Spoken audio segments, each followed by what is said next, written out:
and welcome back to Ralph's house.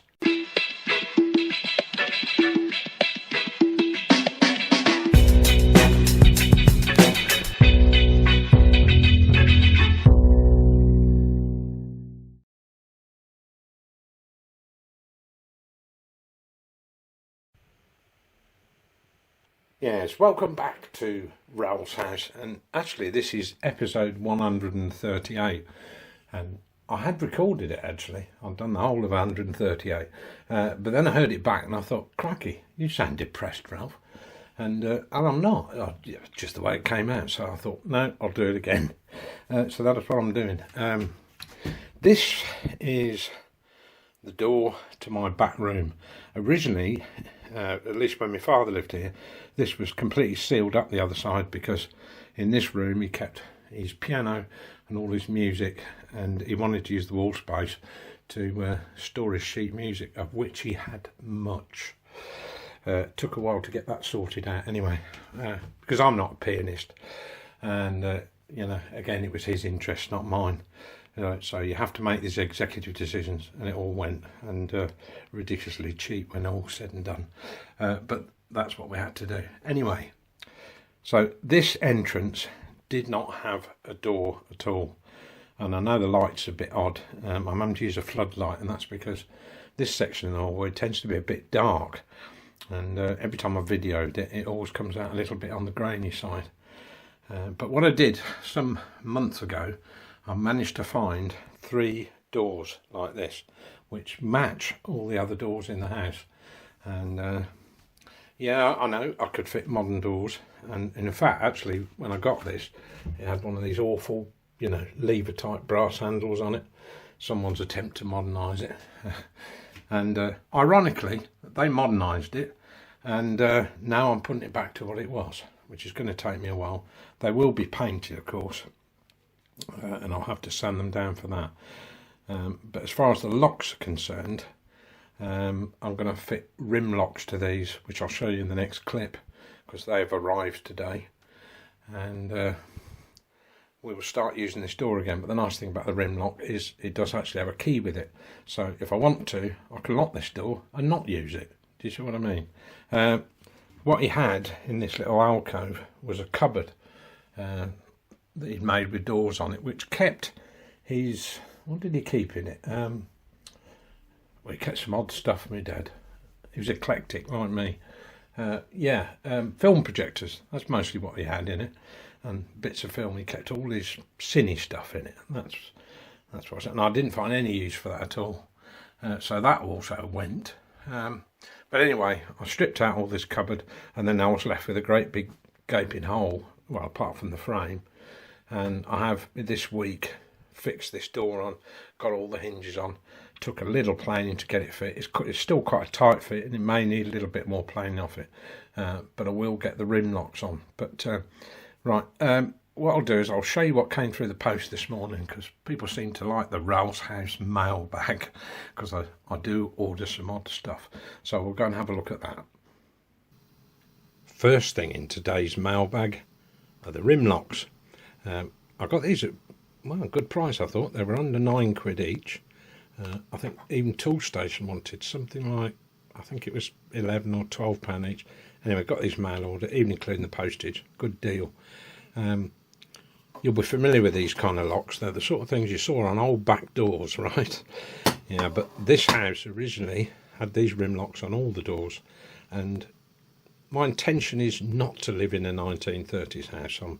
I'm not that twee, but some features of the house I think really should be right, and that's certainly as far as the door's concerned. I could not get the exact match of the upstairs locks, nice as they were with the little catches. My son absolutely adores those door locks, and and I remember spending perhaps a week with a big Pyrex dish with paint stripper in it, trying to get the paint off those locks.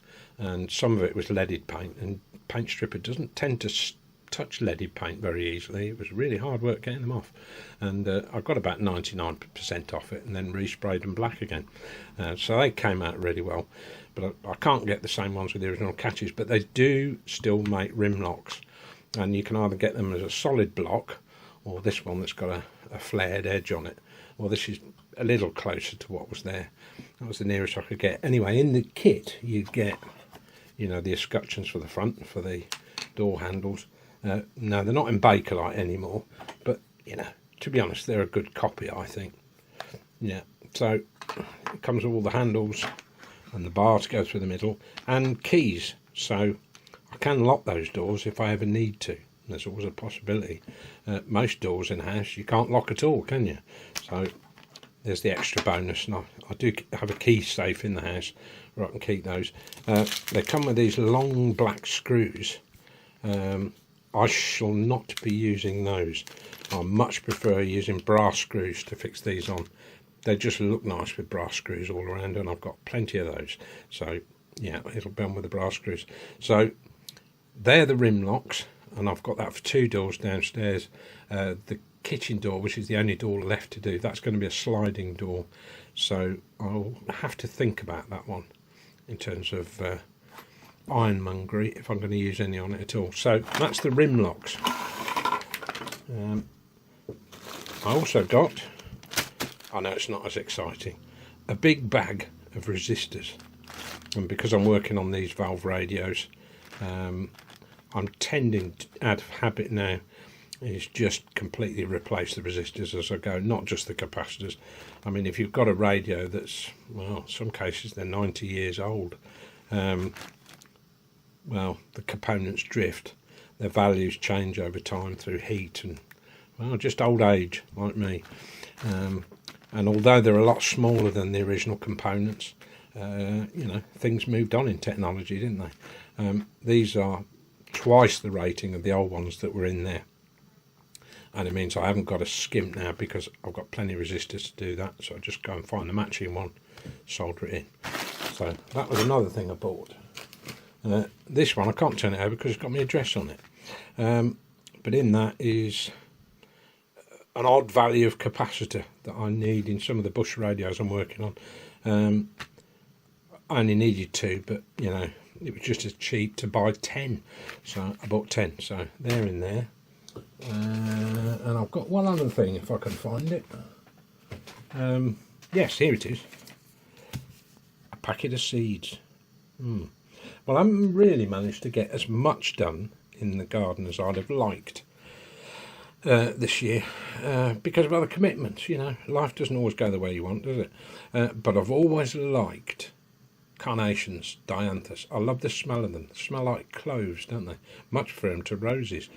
And usually through, actually, regular as clockwork, if I go around some of these markets and supermarkets, I'm always looking on the plant stands. I reject almost everything because they're usually annuals, and I'm not really interested in annuals. And pansies, I can take them or leave them, you know what I mean? But carnations, I'm always looking for those. And they do occasionally turn up, but I discovered that if you buy the seeds, and I got 500 mixed ones here for $1.99, I think it was including the postage. Yeah, 500 of them, and they're really easy to grow from seeds, so that's why I got the seeds. I just thought, well, I've got more than enough there, I can just do them all year long if I want. And I'm going to make some beds for those, and some planters to go round my pond and round in the front garden. Yeah, that'll really brighten it up, because my garden is actually very established. You know, there's none of this gravel it and we'll put a couple of pots on it. No, my dad knew his plants, so did my sister, and she lived here before him. So it is a very established garden. And so what I've tended to do, since I've moved in, I've left everything as it is and just pruned it back. And the reason being is because I need to see throughout the year what flowers and when it flowers, because, you know, if you've got a garden, you'll realise that when you come into the winter, it looks a bit barren, doesn't it, you know? But there are lots and lots of plants and flowers that will flower in the winter. So you've got flowers all year round, or even, you know, right at the beginning of the year when everything's still icy and frosty.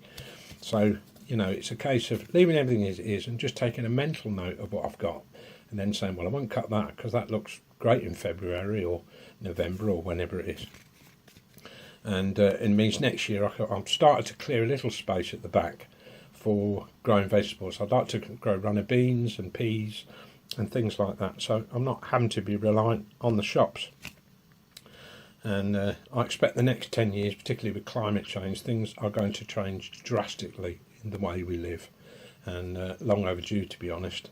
And I'll have to adjust to that as well. But I'd rather have a garden that not only I can sit out in and is pleasant, you know, I've got my pond out there, that sort of stuff, but also will give me a return in terms of vegetables. Not sure if I'll grow potatoes. I do have some huge big plastic pots out the back, and I may just grow potatoes in those because they'd be more manageable and I have to dig up the garden all the time to get spuds out.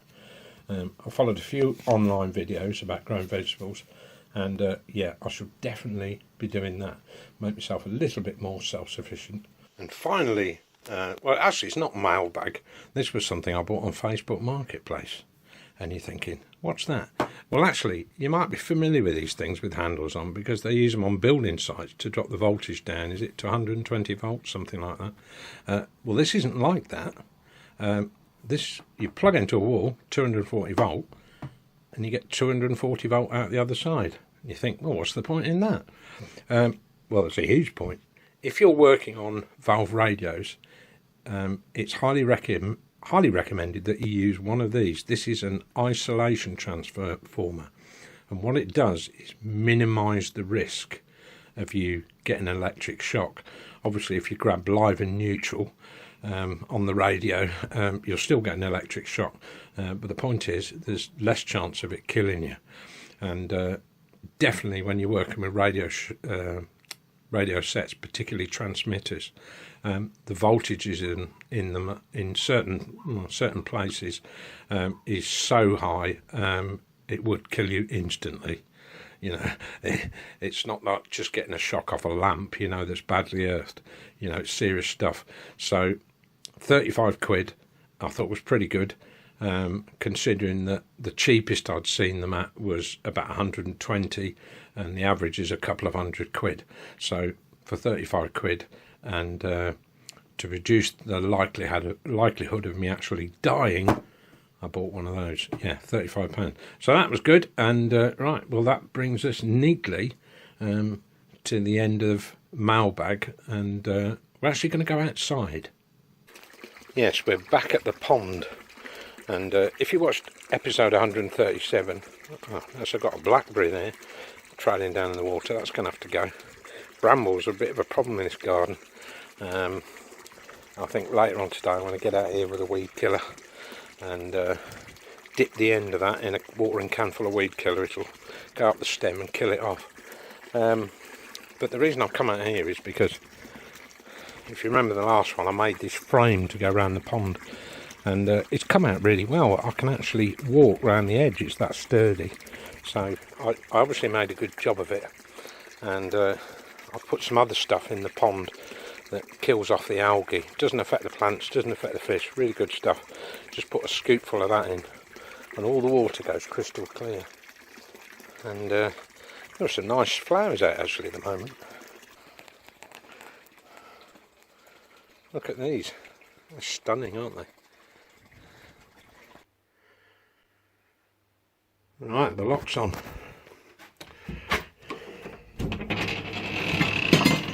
Got a bit of sanding to do, but got that on okay. And on the back, rim lock, all fits nice and snug. Actually, I thought at first that was sitting too proud, but actually it's not. That's actually where the lock sits, behind there. There's no movement once it's in, so that's correct. Yeah, must oil that hinge. Yeah, job well done. Good thing is now is it's clear. What's got to be filled? Not too much, to be honest. Soon get that licked into shape, and then I'll get this door painted. The only thing is we haven't decided whether it's worth drilling through on the other side so you can get to the lock from the outside. Possibly it is, because it does come with a black escutcheon for the other side for the keyhole, but crikey, you're going to have to line that up really well, aren't you, to go through a door and be dead square. But we'll have a think about that. It is, to be honest, it's something I could do at a later date if I wanted to. It's not pressing there. The main thing is Actually, the main thing is actually having a catch on it. Yeah, so that's good. Can't complain about that. One of the things I wanted to do before the winter is get a curtain up across this door, because I don't have double glazing outside, and it does tend to get a bit chilly in this hallway. So I've bought some curtains for here. Actually, it's been a week of curtains. I bought some nets for the downstairs front window, even though the front room isn't finished. At least it looks decent from outside, and also spurs me on to finish it, I guess. But anyway, I've got to put a curtain pole across here, but I don't want these finials on the end because I don't have the room for that overhang. So my poles are going to literally butt up against the end, and I shall find some plastic caps to put over the end as soon as I'm able. But for now I can get the pole in and get that across, and then we'll get these curtains hung. And do you know what, it's difficult to get curtains this sort of drop. When they say full length curtains, they mean 90 inch, and this is 97, because of course you've got this extra bit above the door. But I did manage to find some. They're just an inch over the 98, but anyway, I'm going to put it up tight against the ceiling, as tight as I dare, and then we'll hang the curtain, and then we'll see how it looks. But I'll get this pole put in. So it's a lot of calculating when you're putting these things up, thinking about when your pole's on the hook, where your eyelets are and how much curtain is above that, and make sure you've got enough clearance. But you know, I'm not going to tell you to suck eggs, but you know, things to bear in mind. Right, so let's get the pole put up. So yes, now I have a covering over my front door at night if I like, and in the morning I can just pull them back, and there you go. But they'll be great in the winter. And now I've got the pole up. If these don't prove thick enough, I can always put some thicker curtains up, but it's really just about keeping any breezes down. I'll certainly have to look at drafts before the winter. Thing is, I don't want to lose this. You know, it's a beautiful front door, but it's not double glazed, and neither is the storm doors outside. So this curtain will just, you know, hopefully take the edge off things, eh? And the other thing I'll manage to do is these curtains, well, they are grey. You're not misreading it, but actually they were thrown out by a neighbour of my mother's, and the backs, all the lining, were horrible sort of, I don't know, well, they hadn't been washed in years or what it was, but they came up incredibly well actually. Did say dry clean only, but I just thought, well, they haven't cost me anything, so let's shove them in the machine and see what happens. But actually they came out alright, they came up clean. So I'm quite, yeah, I'm downstairs in the front room, by the way. But this is just the point, isn't it? It's not all brick and cement and timber renovating houses. You've got to get into this stuff as well. Also replace the nets, which now match the ones upstairs. And I know nets are, not everybody likes nets, I know, but I don't like Venetian blinds because, oh boy, do they attract dust. You're forever cleaning the damn things. And I have got some in my office, but that's fine because I need to control the light throughout the day when I'm sat at my desk beavering away. So these have come out quite well. Now the curtains that were there were these. These are the ones that my dad had up. I don't know if my dad put them up or my sister put them up when she lived here, but anyway, they're a little heavier. And I wasn't confident that these would wash up at all well, but actually they have. What you can't do is put them through a tumble dryer, because the heat separates the, well, nap, for want of a better word, from the backing. So you definitely can't put these in a tumble dryer. So I just hung them up over the banisters upstairs and they've dried up lovely. So I can reuse those if I want to. So yeah, and also had to buy some track. But there's just me and my 17-year-old son. And, you know, we kind of meet on the landing. That's what happens when teenagers sort of hit that age, isn't it?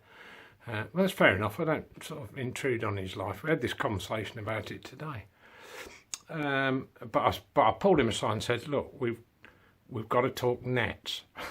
And he just sort of shrugged his shoulder. I said, well, look, got to make a decision, because it's not just me that's got to live with it. You've got to live with it into the future. So we'll get some nets up. But the ones that were up here, I don't know how long they'd been here, but I do know a little bit about nets, and I know when they get to a certain age, they get brittle.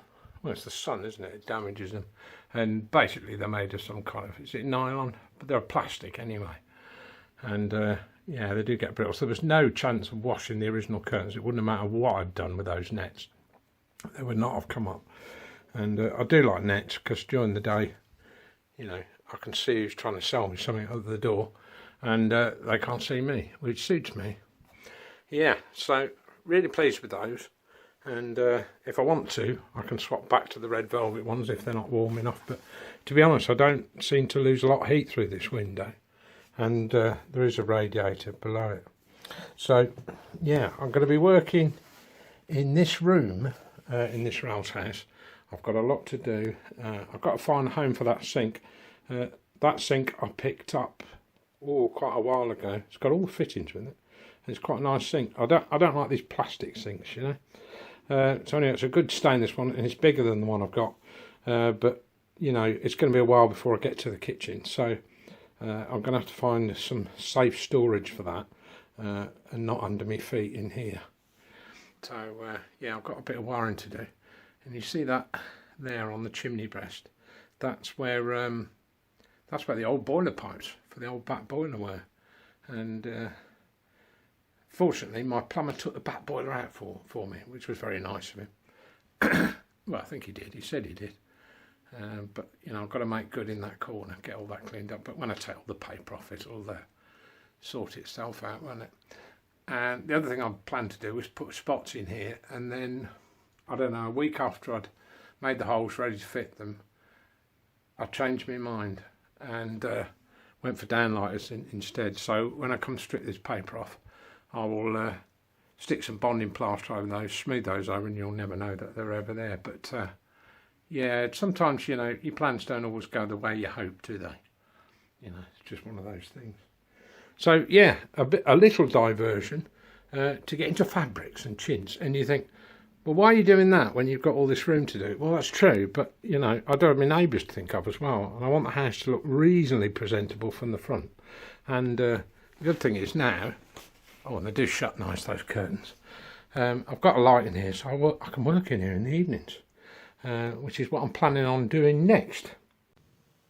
I think I mentioned a while back that no one actually makes a good cassette tape mechanism. I know there's not a cassette deck on this. This is half a system, in fact. And you think, well, why does that matter? Everybody's gone to MP3. Yeah, including me. In fact, I was using MP3s while CDs were big, and it was way before the MP3 really took off, and certainly before streaming services. And I used to have a large vinyl collection, and I couldn't find anything in my vinyl collection, I think, apart from one album that hadn't been put onto CD, so I got rid of them. And I know lots of people collect vinyl. They take up a lot of space, and in my view, personal view, I don't think they sound as good. Unless you like the crackles and the pops and the clicks. Some people do. Anyway, over time, all kinds of things end up recorded on cassette, don't they? You know, we all used to do mixtapes, that sort of stuff. Well, all that stuff's kind of irrelevant. But occasionally, you record something to cassette that is unique. You know, it might be something related to your family, whatever. Either way, it's important to you. And if you're going to transfer that to MP3, you need to be able to put it on a good cassette deck to start with. And that is increasingly difficult. And if you've ever seen these things, they're like small portable cassettes that apparently, allegedly, convert your cassettes to MP3. Don't waste your money, because the modern tape deck, no one makes a good cassette mechanism anymore. absolutely no one. The only way you'll get a good cassette mechanism is in the second-hand market, and despite the fact we've moved to MP3s and streaming from our phones, there's still a good call for a decent amplifier in the home. And this particular model, the Sony MHC NX1, is absolutely awesome, and it's got good bass response anyway. But this button on this, it says groove, and honestly, if you hit that, the bass is absolutely astounding.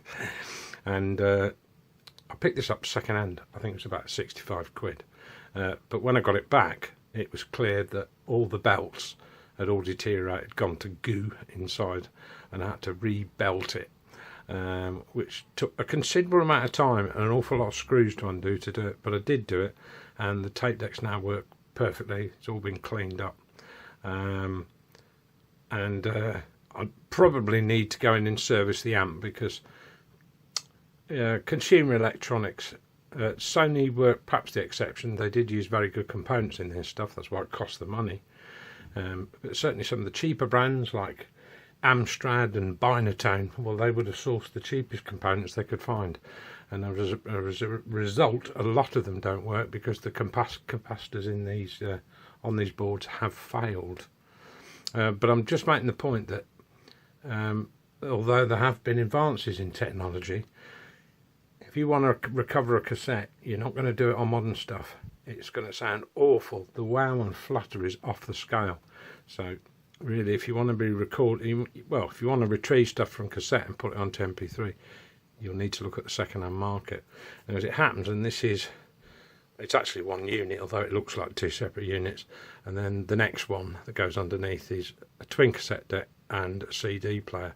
Now, I don't use CDs either, let alone tape cassettes, but I do like this amp as my PC amp, because I've been working in radio for the last few years, and I need to hear it back correctly, and this does, and gives me a reasonable idea of whether the bass levels are right and uniform. So that's why I have it. But I've actually just bought another one of these, which I got for 29 quid, including the postage. And of course, on the ad it says tape deck doesn't work, CD mechanism doesn't open, and pixels on display are missing. This is common to this thing, and it's a ribbon cable that goes to the display that needs reheating, and then your pixels will all appear. And as far as the tape decks and the CD not working, that's just down to belts, and you can get belt kits for these, and so you can go through and replace, and everything will work as it should. You can even get the pinch rollers for the tape mechanisms. And yeah, maybe a little obsessive, but I've got an awful lot of tape cassette that I need to go through, and I'm not going to put it through a crap machine. So good investment when you consider it. I'll say the latest one I bought, under 30 quid including the postage. Bargain. Can't go wrong really, can you? Cookery Corner. Yes, welcome back to Cookery Corner. I know you were expecting to see the two rings, weren't you, and the two saucepans. No, not today. Today's recipe is primarily aimed at men, and I say this in the broadest sense because I find most men, unless it comes in a packet or it's a pizza, they really don't know what to do with any of it.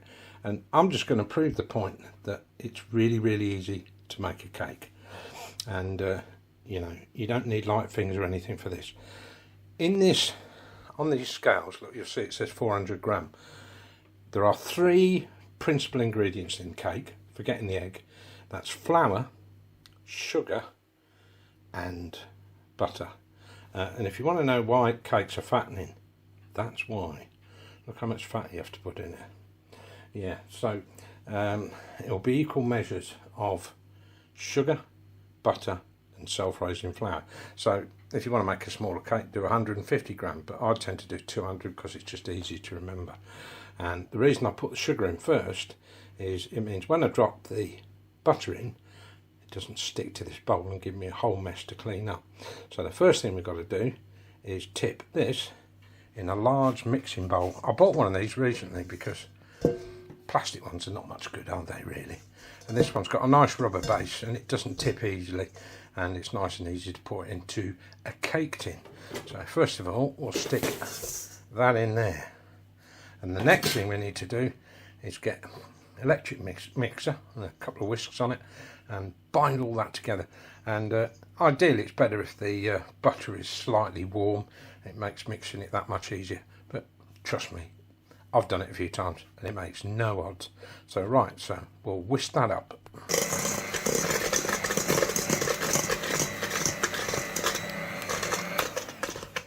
Incidentally, on the subject of mixers, you're not going to get a light cake unless you use an electric mixer. Trust me, you're not. You end up with a sort of pudding.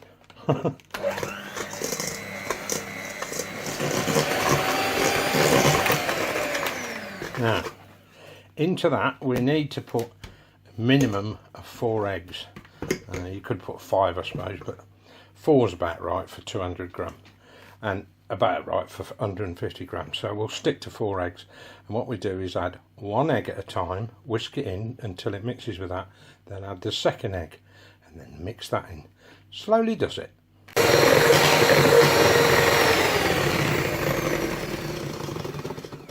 I've got my mix on high speed now. Get plenty of bubbles in it.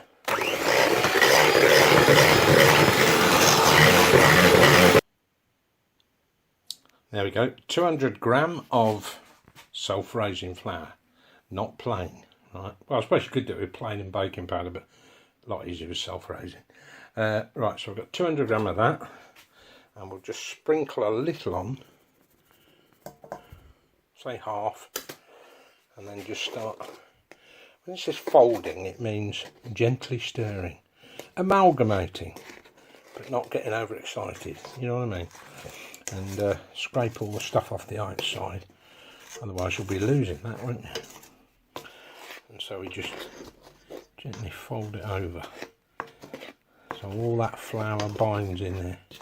Incidentally, if you're doing Yorkshire puddings, which is pretty much the same except you don't have any sugar in it,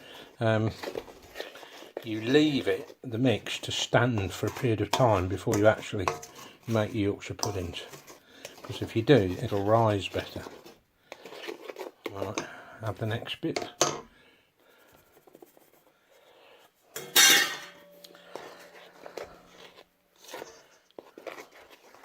And I should start thickening up a bit now. Now this is the point really, when you decide what flavour you're going to go for. As I say, my favourite's caraway, so I would normally, I normally drop the caraway, if it's caraway seeds, I normally drop it in with the butter and the eggs before I whisk it, because it tends to break down the caraway seeds a bit and the flavour comes out. But if you're using caraway powder, you could add it now, but we're not doing that because my son says he wants a sponge cake, which is fair enough. So that's what we will do. And I'll show you what I'm going to use as a cake tin, or what I recommend as a cake tin. I'm sorry lads, but this is where you have to get greasy. It's no worse than doing an oil change on a Mini. So what I want to do is grease this tin. Incidentally, it's got a push-up bottom, and I don't know, that's about 3 or 4 inches tall. These are very good. Must have bought. This is where you have to get nice and greasy, lads. It's no worse than changing the oil filter on a Mini. Think of it like that. You want to cover that in butter, and then we'll sprinkle it lightly with flour, shake it around, and the cake shouldn't stick, or at least not too much, to the sides. And then when it's cooked, we can push it up. And I know a lot of people who make sponges, they use 2 7-inch cake tins. Don't mess with that. Just put the whole lot in there, cook it, and then when it's cool, just cut it halfway and put your jam in. Job done, eh? Right, so I think that's greased enough. Let's just run right round it. The more time you spend on this, the better, really. There we go. So that's that. So we'll just lightly flour it. There we are. Don't touch that now for an hour. Just shut the oven door and don't go near it. And temperature, this is the temperature you want. Don't open the oven door during that hour. Don't touch it, otherwise you'll ruin it. Like Yorkshire puddings, they get ruined that way as well. So shut the door and forget it for an hour. There we go.